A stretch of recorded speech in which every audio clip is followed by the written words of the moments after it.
Yep, Perfect. we're good. Okay. Hello there, Jem. How are you doing? Hello, my name's Indira. I'm doing good. Hello, everyone. Welcome. So, you want me to just look at your chart and give you a reading? And if anybody else would like their charts read, you can just add your chart to the thread. Absolutely. I So, yes, mhm. please. All right. Is there anything particular you want me to tell you about your natal chart? Right now it seems like a lot is really coming up for me, and I've been angry and really frustrated.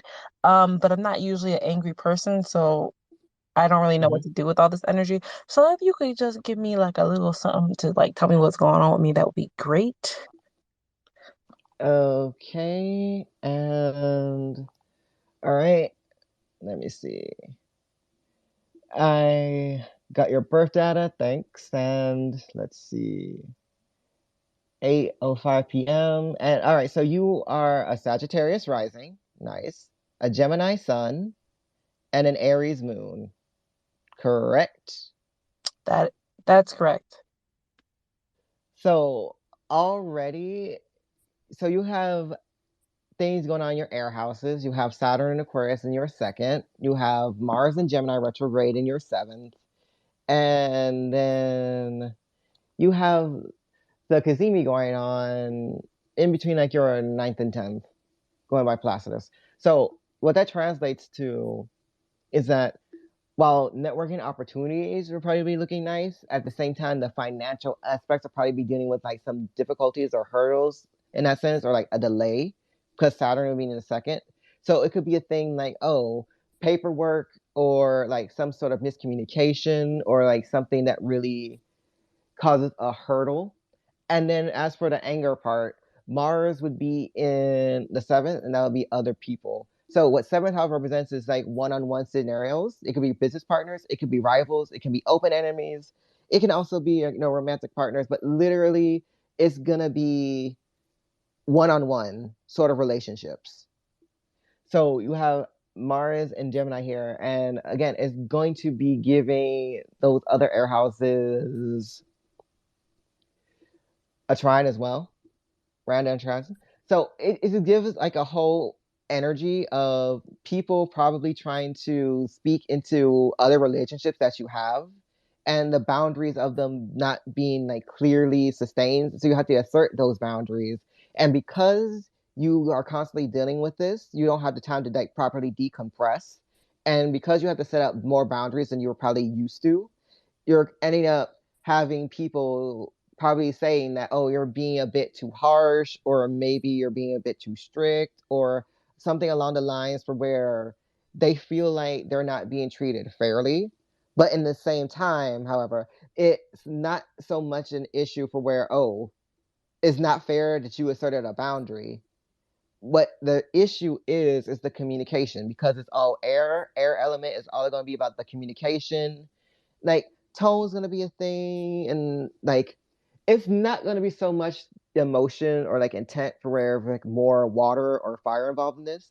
Since it's gonna be air, it's gonna be some more like the principle of the thing or like the theory of the thing more so than like actual emotional investment. So you can probably find yourself talking to people and they say they have a problem with it. But then it's clear as you continue to have dialogue about these situations that it really isn't as dramatic as they may have to seem. And then you're over here having to deal frustrating because why would you make a situation that was a one become a five when it could have stayed at a one, and neither of us would have been nearly as like stressed or like bothered by it. But because they made this one situation into a five, you're over here dealing with the adrenaline aftermath of being having dealing with a situation that was taken to a five when it should have stayed below that threshold to begin with. Does that make sense? That makes so much sense. And can you hear me? Yes, I can hear you.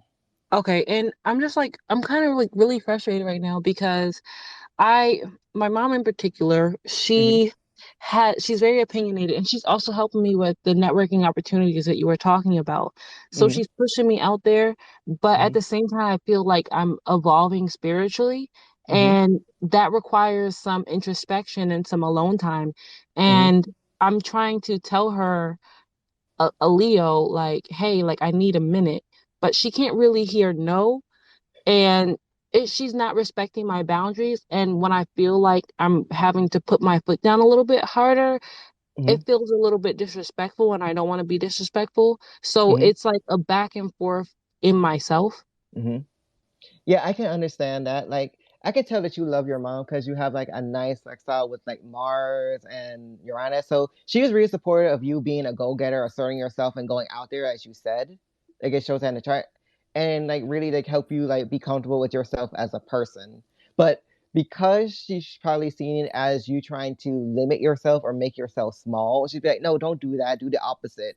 Instead of like hearing you out and like you need time to like decompress and pretty much recollect, compose yourself in that sense. You also have in your chart a Mars and Gemini.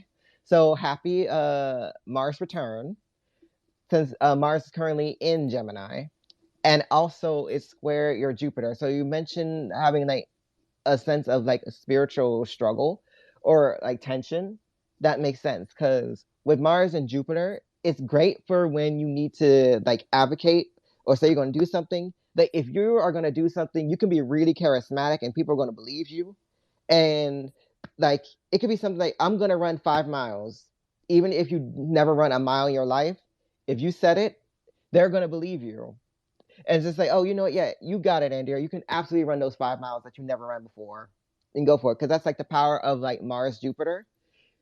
Jupiter expands, Mars about willpower. So absolutely. The only problem is, since it's square, you can end up having those situations for where it's like you bit off more than you can chew. So instead of like 5 miles, it was like three, and now you out here gasping for air, wondering like, oh God, what did I do? Why did I set myself like this? Air. But it's easily managed, just just making sure that you don't overextend, like give yourself a little bit of like room to breathe and like have some time to like recuperate, and that aspect tension should be easily resolved.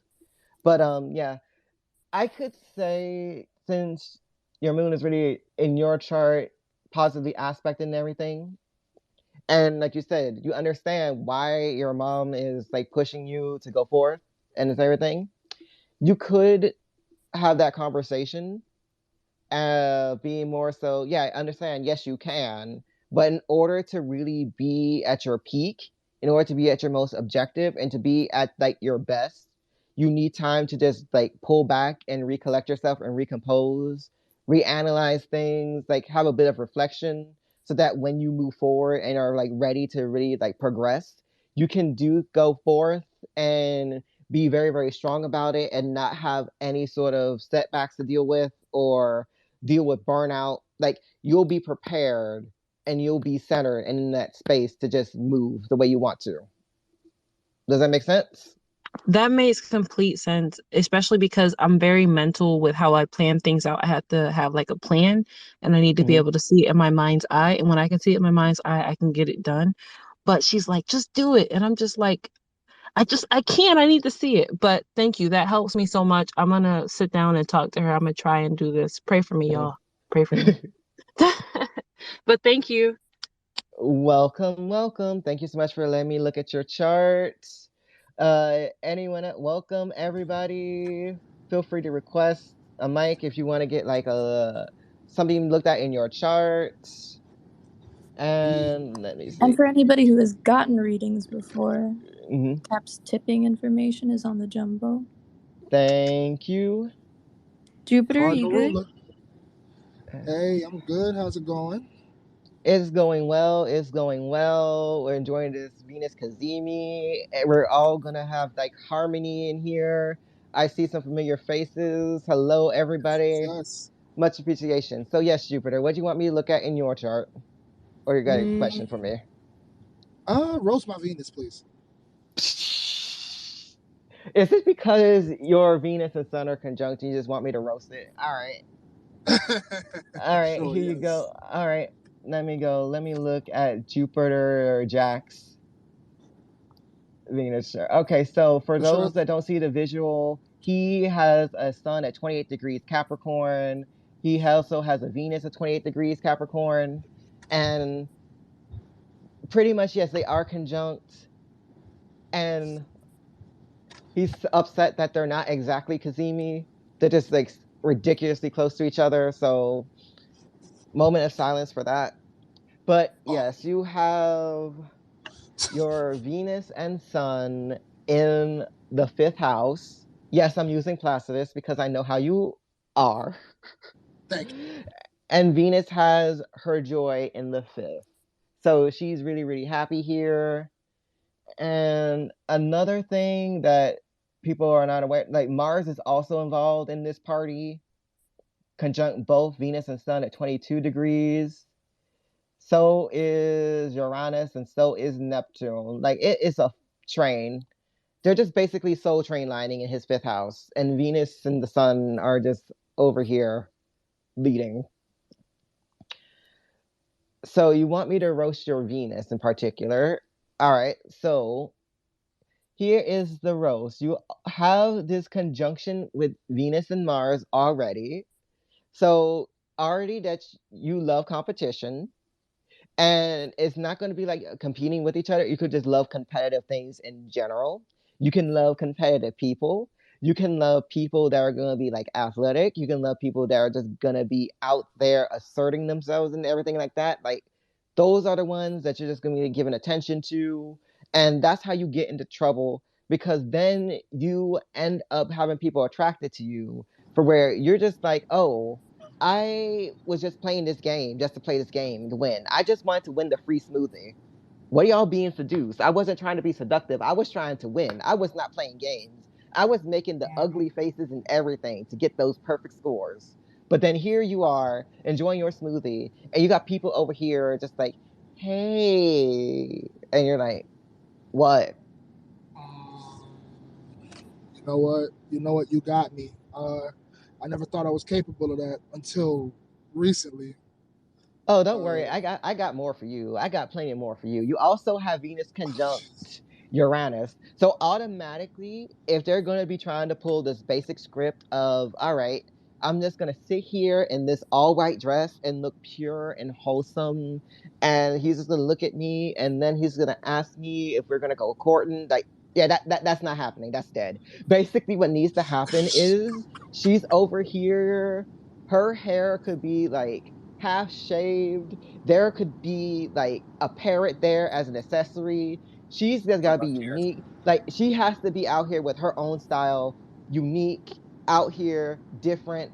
And basically that's what you're also trying to embody. Like you're not gonna be like all the other guys. You are unique. You are different. You are not cookie cutter. So you need like your lady in your life, ladies, I'm not judging. I'm just saying that they have to be their own unique person, and they got to be like challenging like the status quo somehow, some way. Like they don't have to be full on anarchists, but they got to have like some bite to them for just like, all right, just because this is a tradition does not mean that I will follow that trend. It doesn't make any sense. It doesn't serve me, so I refuse to engage in it. And she's firm on that thing. Like she will take that to her grave. And you find that highly attractive. But then you got Neptune conjunct your Venus too. So also she has to have a spiritual like element to her. She has to be like artistic in some way. And it doesn't mean that she has to be the watercolor girly that does crystals. What it means is she has some sort of belief. She feels like, the world is just more than just physical sensation, electrical impulses. She knows that, she feels that, she embodies that, she speaks that into existence, and like she has that mindset. And it does not hurt if she's like a little bit glamorous too. Like, just have that ethereal charm. Like people see her out there and do think she's like some fairy woman or something. Like that is also helping. And then we have Venus Pluto here. And oh man, I could drag this placement all day because I also have Venus Pluto. I have seen Venus Plutos, and I know all of the sicknesses that they have that they have. And I say this lovingly as a Venus I got 2 Pluto. clients in my car. Please be nice. Okay, all right, all right, all right. I understand. I understand. I will say Actually, this for Venus. actually, no, it's fine. It's fine. Do your Okay, all worst. right, I don't care. all right, all right. So Venus Pluto, I'll just summarize it like this: Venus All right. Pluto people want to have this whole conversation. But all right, they don't. If the relationship isn't the person trying to inhale their soul while you're trying to live under their skin, they don't want it. That's what Venus Pluto is going to be like. They want that whole intensity where it's like, I inhale your soul, you live under my skin, and this is how we're having an actual relationship. If it's going to be that cutesy, oh, we just get to hold hands and drink milkshakes and that's the death it goes, like, no, that's dead. Go find someone that has a soft Venus for that. Like, that's not the one. We need that depth. We need to be getting in there for just like see each other's soul, each other's heartbeat, all that nonsense. Yes, that has to be a thing. Like, all right, fine. She might not have to break the skin because it's a sextile for you, but at the same time, she has to be over there just like your heart beats, her heart beats. Want to be on that same accord, that union. And then finally, the roasting for your Venus comes with this sextile to your North Node. So she also has to not only be doing all that, she must be over here like helping you like reach your purpose and go over here, which is, let's see. Oh, it is like the fourth house. So even though she has to be ready to challenge society, she also has to be here ready to make a house a home with you. uh, Like she gonna be out here just like, okay, we're gonna explore like all the ancestors, we're gonna pay tribute to all of them, we're gonna acknowledge like the legacy of both our family lines, we are gonna understand that the homeland is a home for a reason, we are gonna pay homage to all that came before us to get us to this point. Like she's talking to you like that, you're already just like, okay, you're okay. listening. Hmm. Completely. Yeah. All ears open. Uh, not gonna lie, I'm definitely a build an empire kind of dude. Subtly, I don't like getting cringy about it, but I'm you see that Venus is in Cap. I'm kind of like, look, can we like start a business that we can pass down to like our kids? I'm Oh, just oh, saying. that's right. Oh, that's right. You also have Venus conjunct Mercury. So, you know, if she's a really elegant writer, if she has the nice handwriting, if she's good with the communication, like heck, if she like writes you like a poem, you're probably gonna be out here trying not to fold. This is interesting. Oh Jesus Christ! All right. I feel pretty much attacked. Uh, I haven't dated a lot of people that don't have good handwriting that I know of. Hmm. But and the Uranus part, that one, I'm side eyeing. I'll put it like Next that. one, next one, next one, next one, Next next one. one. Thank you. See what you did, Cap? No, I'm kidding. Turn left here. Does everyone do that? No. Okay. Okay, all right. Jupiter, is that it for your chart? Like when it comes on your chart, you got a little bit more. Uh, if you got more, go ahead. And I got you No, no, on your no. moon if you catch my drift. All right, I got you. All right. I don't got anything else to drag about your Venus right now, but you know we'll always talk later. So you can like file your complaints to me saying, Cap, I do not appreciate you calling out my Venus Uranus in a public space, even though I On a came into the recording. public space on a recorder. Don't worry, it's fine. All right, Easy Astro, I see you've been raising your hand for a while, so please come on up. What you got for me? Thanks, Cap. So, hey y'all. So, Welcome. I am so excited about KazemiCon because today, literally, Venus and the Sun conjunct my Jupiter this morning. Love it. Nice. So, yes, I am here for all of this. So, my thing, I really just want Mhm. you to tell me about myself, like in reference to my Venus and Jupiter being in Libra, and just what you see. So, I'm here for whatever you got for me. Can you tell me which house it's in? Yeah, so my Venus and Jupiter are in the 11th house. And Okay, okay, go ahead. oh, yeah, Anything just else there? whatever else you need to. All right. All right, so Venus and Jupiter. Venus and Jupiter are both benefics. Venus minor benefic. She covers like the money and the guru, beauty stuff. Jupiter is like greater benefics, and that's basically because it's like greater distance away from Earth. Not so much that oh it's better than Venus or anything. Just getting that out there. Jupiter gonna be for like expansion, for like opportunities, like spiritual things and that matter. So you said you have it in the 11th and it's in Libra. So pretty much what that tells me when it comes to like your friend groups and like networks in general, like your associates, like the difference between 11th house friends and third house friends are the ones that crash on your couch with like telling you like at a text 5 minutes before. 11th house friends are going to be like, oh, hey, bestie, texting you to check on how you're doing. Like they're all the way somewhere in Connecticut or something else. Maybe they're in Zimbabwe, but it's like here. They still maintain a friendship, but it's not going to be the same close in proximity and familiarity that you would get from like third house. Now, I can absolutely say that, people can like move between, but that's another topic. But yeah, for people in general, like those relationships that aren't going to be super duper close and personal, be it like a little mix of professional, like networking. You like this would be like the soup kitchen people that you befriend with, the HR organization people you work with, like whatever sort of like networking hobbies you get to for like your dreams and everything, since the 11th is the second house from the 10th, which is like your public image and career and everything else like that. Those are the types of friendships and relationships I'm speaking on when I talk about 11th. And internet friends too. So you have Jupiter and Venus here, so they're going to be looking to you to not only bring like the good cordial like experience, to be talking to them about being more fair and basically creating more harmonious like situation or like space.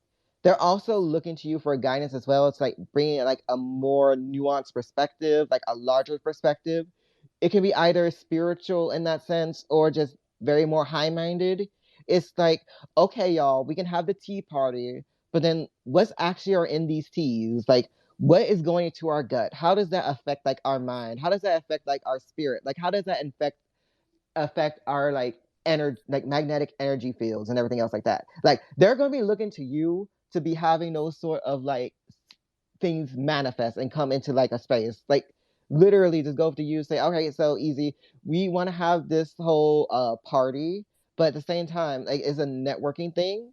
But at the same time, it's a bunch of spiritual people. So we know that you know how to deal with those types. So we're gonna have you in charge to make sure that everything is like immaculate, everyone's accounted for, everything is put in its proper place, that everyone can feel like welcome and have that space to just congregate and like have that nice Venusian and Jupiterian sort of experience. Cap, so let me give you two additional placements to those placements. So those Mm-hmm. two are squared my moon in Cancer in the eighth house, and they are trying my Saturn in Aquarius in the third house. So shout out to all the third house Saturn return people out there. So yeah. Oh, you're going through your Saturn return. Oh, congratulations. We're after March we're free. Yes. But yeah, okay. So since you have a square with the 8, what that tells me is that they'll ask you to do these sort of communities, but then when you tell them that you can pick up on someone being an energy vampire, that is being suspicious, aren't probably like the most conducive or like the right fit for the community. You can tell them that, but because it's the moon, is gonna be more like intuitive, is gonna be more like, it's not going to be practical, rational, mercurial. Like, okay, so you see they have this behavior right here. And as we can see, when people do this, it automatically translates to that. It's going to be more of a whole sort of like, you either pick it up or you don't sort of thing. It's like working with floodlights where people just have a flashlight sort of experience. And because it's square, like you have that tension and it's hard to constantly deal with. You don't want to break the harmony because your Jupiter and Venus over here wants to have the most harmonious experience ever for everybody. But at the same time, your moon over here just like, no, if we want to have true harmony and thing, we need to have this one in check. Otherwise, the piece is going to be destroyed. And then you have Saturn over here in the third, trine your Venus and Jupiter. So Saturn wants to bring that stability into the mix as well. So it's going to be a whole discussion on, all right, if we're going to be actually doing this in person, We need to have these things in order. We need to have everything accounted for. And then at the same time, too, if you meet, say for instance, it was a physical location meeting, like an actual party, and you literally felt their energy, and you could tell that they were not the one, that they had something going on. Maybe they're not in like the right like space in their life or like mentally like prepared to do that sort of engagement. You would let the ones closest to you, like your siblings, your friends, those that you consider that level of familiar to you, be the first ones to know, because you can like trust them to take your intuition as an authority in that sense. Like you can trust them like to actually like hear you out. You won't automatically probably get them to like listen to you 100% the first time. Again, like that soul Saturnian struggle, but at the same time you would get them to like at least acknowledge that. So then if they don't listen and they let the energy vampire in and there's like chaos that you are like resolving, you just have the I told you so. Now what did you learn sort of like experience? Oh, that's happened so many times. I'm just like, oh no, what happened? It's like I feel for you too, because you got moon in eighth and you're just like, guys, how can you not see this? It's a struggle, but I'm just like, it is what it is. But as I've gotten older, just to understand, like, hey, Mm-hmm. it I see this way, they don't, and that's why I stay over here to myself because I have a stellium in the 12th house. So it is what it is. But no, like I truly appreciate that. Thank you so very much, because that really kind of tells me about myself and stuff I probably wouldn't have considered. Mm-hmm. So thank you for having another set of eyes on my chart. Truly appreciate it. Thank you for the honor and letting me work with it. Mm-hmm. Okay, who is next to ask a question about their chart?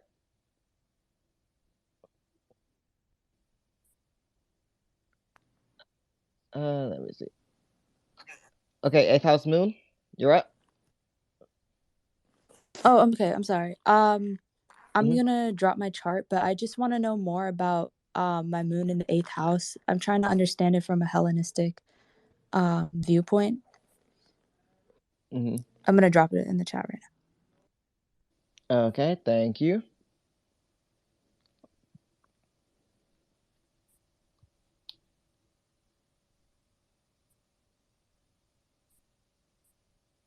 now. Okay, I just added it. All right, thank you. Could you get that pin on the jump? Let me see. All right, you can hear me? Yeah, I'm sorry. All right, so you have a moon in Sagittarius at 2 degrees, and let me see. What bound is that? Hold on for a minute. Let me just look at that. I'm using Egyptian terms, by the way, when I'm talking about bound, like some faces and everything, for those that know the difference or care about that difference. All right, so you have Moon in Sagittarius at 2 degrees, and that would be in Jupiter's bound, so that's lovely. And you got Sun square Moon, trine Jupiter. And since you asked for Hellenistic, I can skip over the outers, but Fortune is also sextile it. So that's you have that odd thing too, for it's like even though the sun is in Leo and the moon is in Sagittarius and they're both trine by sign, by degree, they're a square. It's like Yeah, it's really weird. Yeah, I don't know how to feel about that. it's fine because everyone that has like late degree planets and early degree planets having a conversation with each other feel weird about that because like, is there tension? Is there not tension? Like, what is this? I would say that. Let me see. Where is your Jupiter in this? It's in Leo and it's trine. I would say that any sort of like tension that would have come up would be easy resolved Just because your moon is trine Jupiter and your moon is ruled by Jupiter, and that your Jupiter is ruled by the sun, which is in domicile in Leo. And what that means is the sun is real happy because the sun is at home. Jupiter is strong. Well, only has like, yeah, Jupiter isn't like negatively aspected by anything here from like the traditional planets. So Jupiter is happy and healthy, and it's angular as well, so that adds the extra force. So I would say that, with Sag moons and everything, it's gonna be like mental stimulation and the ability to just basically just have like mental adventure. And when I say adventure, like just taking a walk in like the Parker Dome, like a new area could be one way. Just sitting down at home, getting yourself some tea, and just reading a new book. Like it could be a new genre, it could be a fantasy book, it could be a true crime book. It just be like you're teleported to like another world in like a little bit, and just get a little mental stimulation about it. Like especially if it's a book that like gives you a little something like a different culture or just expands your horizon one way. That is soothing. That is nourishing. And then on top of that, Jupiter is trying, so our rays is just gonna just support and just make that louder. And then because it's fire, probably be more open to, oh, hey, let's actually go to like this physical location. Like, oh, you know what, here, let's just go to Honduras. And you'll be like, all right, sure, let's do this, fam. Instead of, read about Honduras or like watch a documentary on Honduras to National Geographic or somewhere. Like, those are nice too. Those aren't complete off the table. It's just going to be more so, you know, you'll be more willing to do that. Like either by yourself or, maybe bestie or somebody you really trust.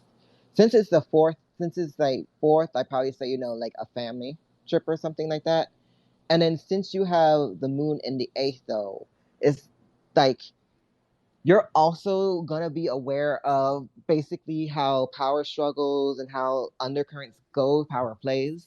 Like you probably won't speak on it because people won't acknowledge what you're talking. So like I don't see what you see.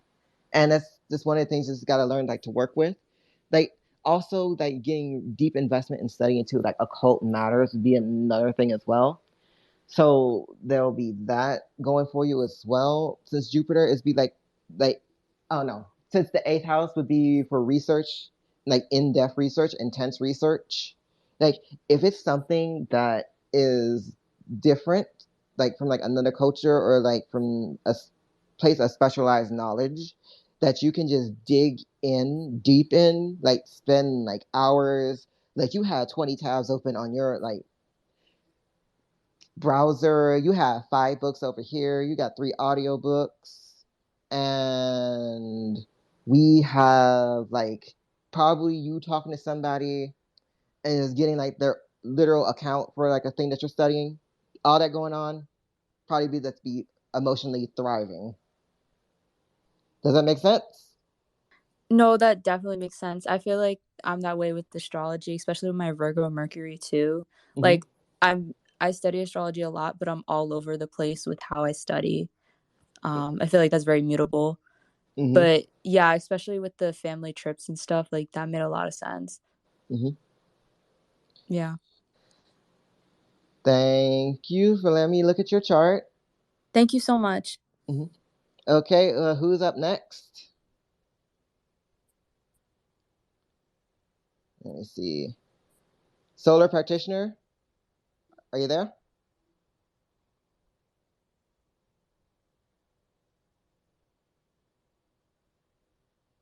Okay, I think it might be away. Sorry, I can drop my chart in. I'm Okay, sorry. go right ahead. All right, there you go. All right, let's make sure you're still there. Yeah, my bad. No, you're good. What do you want me to look at your chart in particular? I'm just curious to get some feedback on the conjunction of the sun and Mars in Libra there. Oh, a Sun, Mars, and Libra. Oh. And because Mars is also the ruler with the ascendant at 28 Aries, Oh, Aries ascendant, gang, gang. But I feel you over there, Frizz. It's like the sun is not happy, Mars is not happy, and like they're ruling the chart, and it's like, does that mean that life is just gonna be one big unhappy meal? It doesn't mean that, but I bet it feels that way sometimes. Yeah, I mean that's every yeah. And the first, when I started picking up astrology and I saw this, I was like, what in actual hell is this? Well, since this is Placidus, good news. Your Mars is having joy in the sixth, and the reason why it has joy in the sixth is because six is basically daily routine. Mars Mm, wants something to do. Mars wants a mission. Mars wants to go. These other planets out here can like enjoy not doing anything, but Mars needs a mission. And if Mars doesn't get a mission, Mars causes things for missions to be like required because like mm, we need to stop this menace. So Mars being the sixth is happy, and then mm, it's like with Mars Sun, the thing is like any contact with Sun and Mars is good because that's energizing, even if it's like a hard aspect. The only problem is that there can be that whole tension and issue of like asserting your will mm-hmm, and either feeling like you're making yourself too small or you're doing too much. mm-hmm, Because it's like mm-hmm. it's either like you have the overkill button or the no kill button, and there's like nothing in between. Like this feeling like there's nothing in between, that it won't be appropriate. It'll be either too little or too much. Yeah. No, Mm-hmm. yeah, that's definitely it. Yeah. Mm-hmm. Mm-hmm, And then let's see. You also have a square with Jupiter as well to your Mars. So mm-hmm, on top of that, it also is Jupiter saying, let's do the thing. Like we can fight all 10 men at once. And then like Mars is like, I'm gonna fight them all. And then the sun is like, this disrespect will not be tolerated here. We are going to stand up against this. And all three are ready to go. But then at the same time, all three of them are struggling out here in the street. So it's like, y'all, one, maybe. Two, if we had to. 10, come on now. Don't do. But at the same time, if you get into that mode, you're like, the it's gonna be really, really hard to keep things objective and like act like, you have that calm, like detached presence that you want to give. Like you want to be Libran, you want to be objective, you want to be the scales. Like you want to be able to tell like the justice in the most equal and equitable way. You want to make sure all sides are heard. You want to make sure everything is harmonious in perspective, which is why Mars is not happy in Libra because Mars wants to just basically go Aries and just go in. What's the problem? I took out the problem. Next problem. And the mm-hmm. Sun wants to be, Leo. For it's like, all right, here, you all are here to enjoy me. I am not here to basically help you get your life together, which is what Libra suns have that whole Yeah. issue is like, you know, enjoy the spotlight a little. And then just go like, okay, I'm shy. But at the same time, y'all will have like the perfect photos. So I'm mad with y'all. But at the same time, I'm also an Aries rising. So it's like, but yeah, I would say that basically I also have a Mars Sun like opposition. So I Mm, can give you some like, so I can like relate to you personally there, like different signs, but still, like you yeah. still deal with that struggle. The main thing is you got to make sure that your anger is channeled. And Mm-hmm, if it's not like an exercise routine, it doesn't have to be mm, like work routine. Like you just got to be like physically active. And even if physical activity alone isn't doing it, like you probably would need like to get like some like writing or like something else just mm, to channel like aggression, especially yeah. if you want to solve a situation without being emotionally like fiery. You got a Yeah. Taurus moon, so like I do, so gang gang. Like you got the emotional stability. The moon doesn't want to be bothered, but at the same time, like if you had enough, you've had enough. And then if Right. you reach that point, then it's just like I'll deal with the consequence. That's for tomorrow's me to deal with. Today, we are taking them all out. Yeah. No, that's yeah. Mhm. That no, I definitely that vibes that vibe is right. I love that idea though of like finding some sort of routine because especially since it's there in the sixth house to kind of like channel Yep.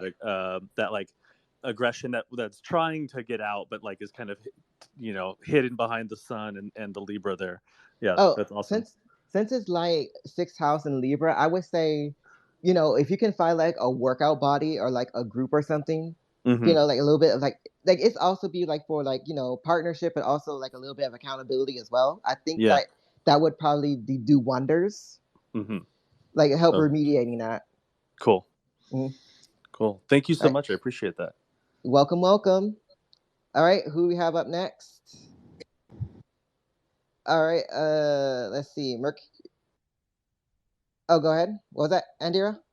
You just talked and you told me to go talk to my mom again, and she finally heard me. So thank you so much. My pusher has finally gotten off my back.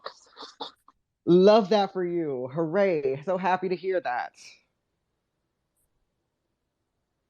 Also, go treat yourself to some self-care, because I know you had to have a lot of courage to like, do that, and just go for it. Okay, Mercurial, you got a question?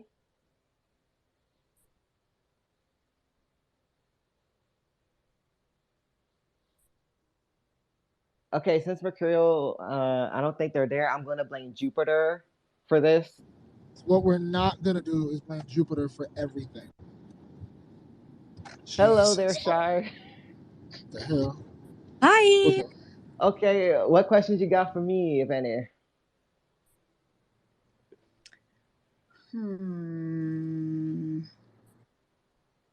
Were you in Revi's panel yesterday when she was looking at my solar return?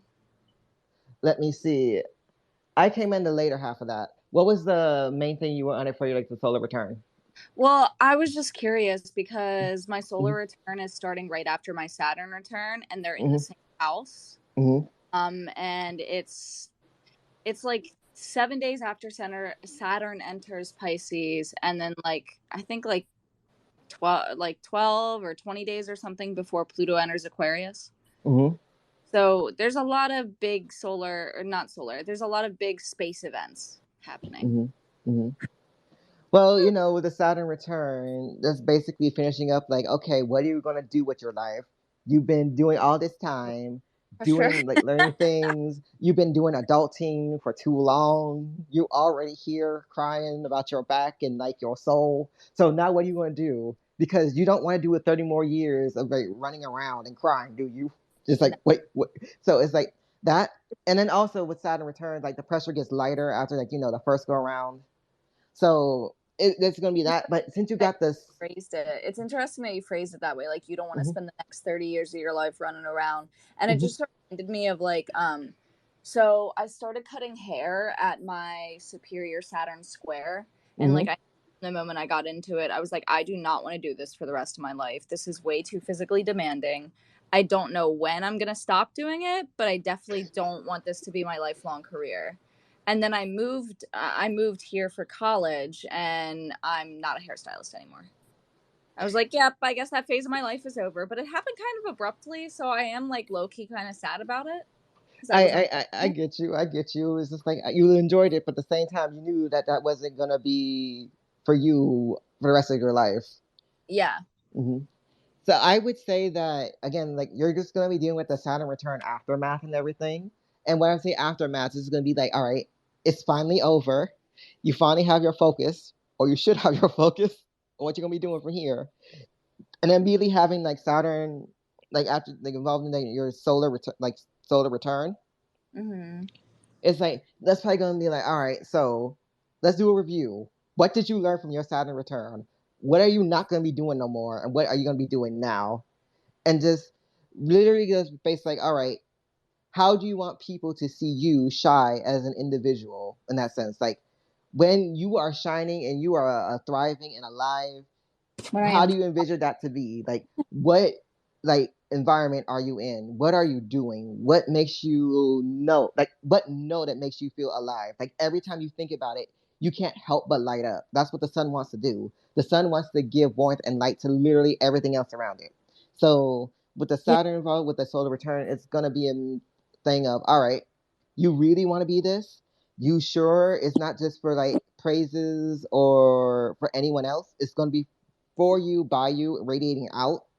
Because Saturn, again, like one of the key things about Saturn, and take notes, everybody, this is how you basically get like your Saturn to be nice to you.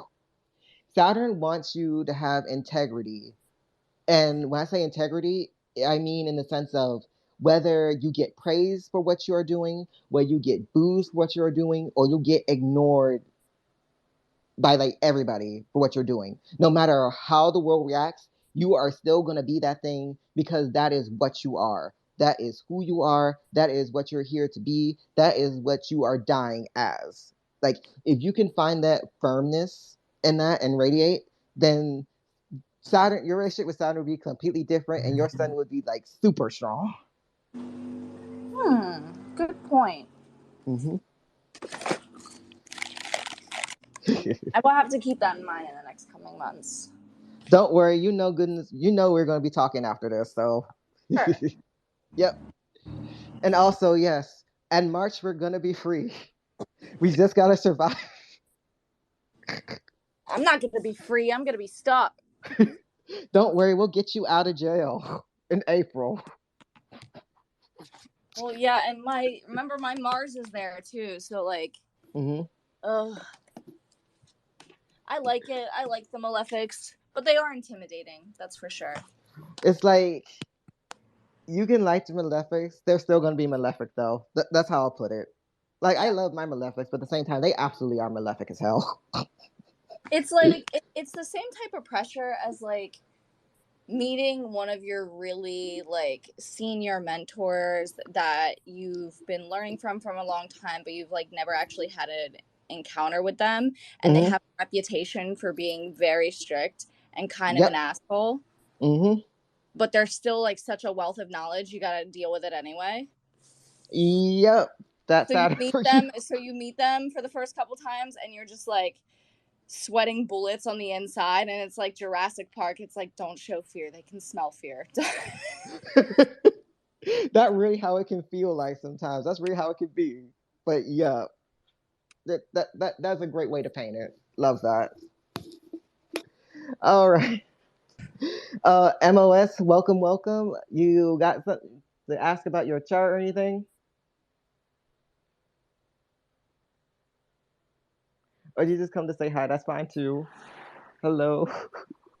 Not particularly at this time. I am just here to express appreciation for you and the team putting Kazemi Con together. Yeah. So happy. Yeah, and thank you. Yes, just for all of us. Welcome. Yes. Go ahead. Yeah. Thank everyone so much for coming. All right, there you go. There you go. Fuck, all right, my go mic for keeps it. turning off. Why is that? Yeah, anyway, like just thank you for putting this together for all of us who don't have the means or ability to travel and shop to go to conferences.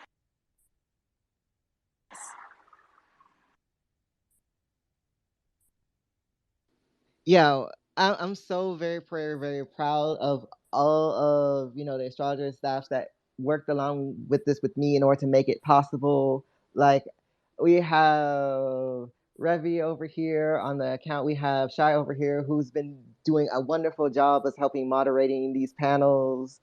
I truly appreciate Shai is them. a combination showrunner and panelist. It's kind of Exactly. crazy. Right? Like, we stand and love Shy. Like, can we just throw like some emojis her way, please? Like, you know. And also, Shy's got a panel coming up soon too. So check them out. Watch and like learn because it's gonna be amazing. Yes, I'm super excited for this next coming panel. Also, thank you for the little shout out. You guys are so sweet. But I believe my panel is 2 hours from now. I say believe because I'm in a different time zone. So yeah, you got some time. Yeah. You got some time. Don't worry. But it's so my second panel is on I titled it "The Kazemi That Colonized the Pacific and the Legacy of Captain Cook." So I'm going to be going over, because he was really big into astronomy and he documented most of his observations, which were focused around like Venus Kazemi occultations. So where like where Venus is like in the heart of the sun, as well as like eclipses and new moons and full moons to help with navigation. And yeah, damn, I like so much of that like just plays into the events that transpired.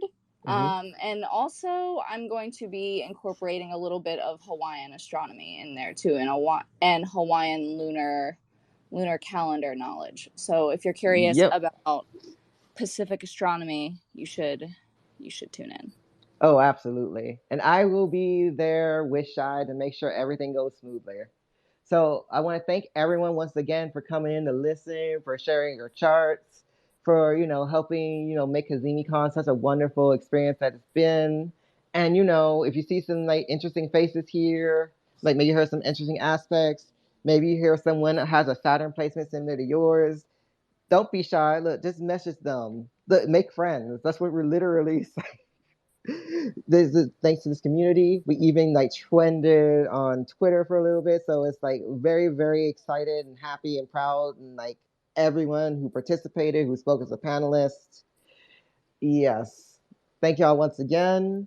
And if no one else has anything else to say or like any closing remarks, I'm going to close out the space, give y'all like a few minutes to like get yourselves together for like the next panel starts.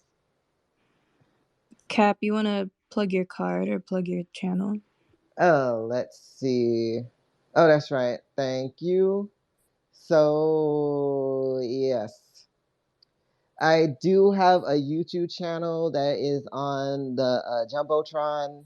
My Venmo and Cash App information are also there. So, if you feel like, oh, got some knowledge and everything, you want to get me a coffee or anything, don't feel shy. I absolutely appreciate it. I have a Taurus moon. So, there you go. And yes, I am open for readings for November, and I'll see y'all later. Thank you so much once again for joining.